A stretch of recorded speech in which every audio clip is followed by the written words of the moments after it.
গত 15 বছর ভারতীয় তামিলনাড়ু সরকারের পক্ষে যে তামিলনাড়ু সরকার ক্ষমতায় ছিল, ক্ষমতায় থেকে মানুষের ভোটের অধিকার কেড়ে নিয়েছে, গণতন্ত্র কেড়ে নিয়েছে, মায়ের মুখ খালি করেছে। সেই ভারতের তামিলনাড়ু সরকার আর যাতে বাংলাদেশে ফিরে না আসতে পারে। শেখ হাসিনা বিদায় হয়েছে, এখনো কিন্তু গণতন্ত্র ফিরে আসে নাই। শেখ হাসিনা বিদায় নিছে, এখনো আমাদের নেতা তারেক রহমান ফিরে আসে নাই। তাই এই সরকারকে বলবো নিরপেক্ষ সরকার হওয়ার চেষ্টা করেন না। নিরপেক্ষ সরকার না আপনাকে আমরা এনেছি হাসিনাকে বিদায় করে অভ্যুত্থানের পরে এই অন্তর্বর্তী সরকার আমরা এনেছি। তাই নিরপেক্ষতার নামে আওয়ামী লীগ যাতে পুনর্বাসিত না হয় সেদিকে কিন্তু জনগণ খেয়াল রাখছে। এই সরকারকেও বলি, ভারতীয় সরকারকেও বলি, সীমান্তে একটা কৃষককে হত্যা করা হয়, একটা শ্রমিককে হত্যা করা হয়, খেলালিকে হত্যা করে তার কাঁটায় ঝুলিয়ে রাখা হয়, আর সীমান্ত পার হয়ে এই আওয়ামী লীগের হোমরা চমড়ারা কিভাবে আজকে ভারতে যাচ্ছে এই সরকারের কাছে আমরা জিজ্ঞাসা করতে চাই। আজকে ভারতকেও জিজ্ঞাসা করতে চাই। তাই বলবো তাদেরকে আইনের আওতায় আনা হোক। এই বাবা একটু রাখো, তাদেরকে আইনের আওতায় আনা হোক এবং যত দ্রুত সম্ভব আমরা চাই জিনিসপত্রের দাম কমান, চাল ডাল তেল লবণের দাম কমান।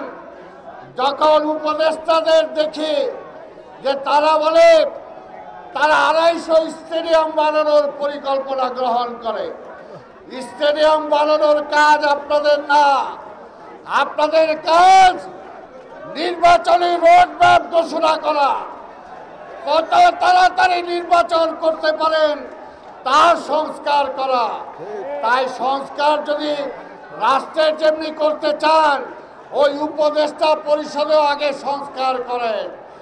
ইচ্ছা হলে একজনকে নিয়ে নিলাম, এটার জন্য জনগণ আপনাদেরকে ক্ষমতায় বসায় নাই। এই সরকারকে আমরা বিব্রত করতে চাই না, কিন্তু এই সরকারকে বলতে চাই অনতিবিলম্বে নির্বাচনী রোডম্যাপ ঘোষণা করুন। রাষ্ট্রের যে ক্ষতি হচ্ছে হাসিনা করে গেছে, এখন পর্যন্ত সেই সমস্ত চোর লুটেরা বাটপারদেরকে কিন্তু গ্রেপ্তার করা হয় নাই। যেমনি শেখ মুজিব বলেছিল স্বাধীনতার পরে 3 বছর সময় দেন, কিন্তু 3 বছরের মাথায় শেখ মুজিব এই দেশে দুর্ভিক্ষ দিয়েছিল, এই দেশে সব লুটপাট করেছিল। তাই আজকে বলতে চাই আপনারা সময় চান ভালো কথা, কিন্তু সেই সময়ে চালের দাম কমান, ডালের দাম কমান, তেলের দাম কমান, বিদ্যুতের দাম কমান, পানির দাম কমান এবং জনগণের উপর অবৈধ ট্যাক্স যেগুলো বসানো হয়েছিল এই ট্যাক্স কমান। তাহলে আমরা বুঝবো এই সরকার জনগণের কল্যাণে কাজ করছেন।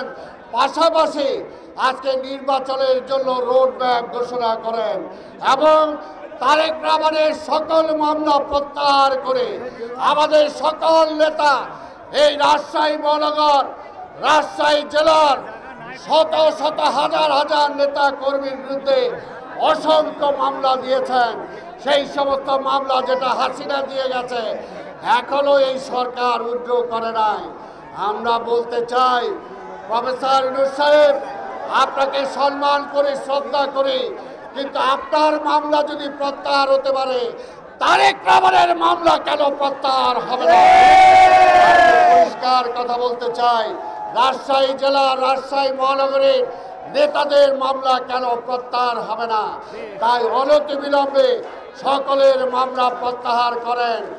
আরো কয়েকবার ধৈর্য ধরেন, তবে ধৈর্য ধরা মানে এই না যে রাজপথ ছেড়ে দিতে হবে। ধৈর্য ধরা বলে এই না যে লাঠিটা আওয়ামী লীগকে মেরেছিলেন সেই লাঠিটা ফেলে দিতে হবে, সেটা না। ওই লাঠিটা সযত্নে রাখবেন, ওই লাঠিটা সযত্নে রাখবেন। যদি আবার গণতন্ত্র ভুলণ্ঠিত হওয়ার জন্য কেউ ষড়যন্ত্র করে, সেই ষড়যন্ত্রকারীর মাঠে লাঠি ভাঙার জন্য সব সময় প্রস্তুত থাকতে হবে। আগামী নির্বাচনে আমরা আশা করি আমাদের সাথে আন্দোলনকারী যে রাজনৈতিক দল ছিল সবার সাথে একসাথে আমরা নির্বাচন করব, একসাথে আমরা সরকার গঠন করব। আমাদের নেতা তারেক রহমান এটাই বলেছে, ঐক্য যেন নষ্ট না হয়, দলের ঐক্য বজায় রাখতে হবে। রাজশাহী মহানগরীর এখানে ইসা ভাই আছেন, আমাদের সদস্য সচিব মামুন আছে। এর বাইরে বলতে চাই রাজশাহীর সাবেক মেয়র মিনু সাহেব আছে, সাবেক মেয়র বুলবুল আছে, এখানে মিলন আছে। ঐক্যবদ্ধভাবে কিন্তু রাজশাহীকে গড়ে তুলতে হবে। কেউ যদি বিভেদ করে বড় নেতার দায়িত্ব বেশি। যদি রাজশাহী মহানগরীতে ঐক্য নষ্ট হয় এই কয়জন নেতা দায়ী থাকবে। পরিষ্কার কথা।